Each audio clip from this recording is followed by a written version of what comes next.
Mula sa salitang conscience o konsensya, iginiit ng 7 mga mambabatas ng Bangsamoro Transition Authority o BTA Parliament na sila ang gabay at tulay sa tamang impormasyon hinggil sa mga nangyayari sa loob ng parlamento.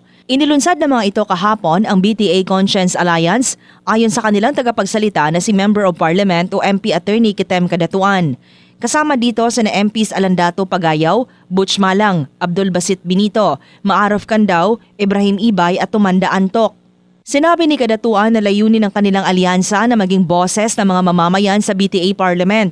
Ayon kay Kadatuan, sila ang gagabay sa mga tama at nararapat gawin dahil marami sa kapwa nila mambabata sa loob ng parlamento ang hindi napapakinggan at nabibigyang pansin. Dahilan nito ayon sa kanya ay kawalan ng konsultasyon at konsiderasyon.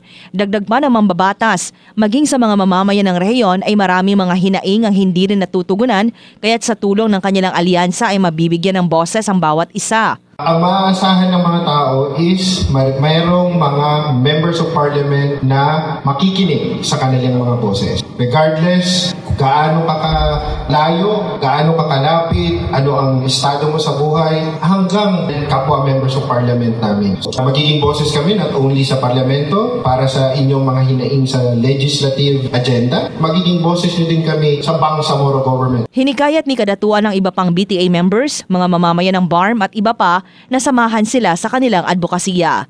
Drema Kitayan Bravo, NDBC, Bida Balita.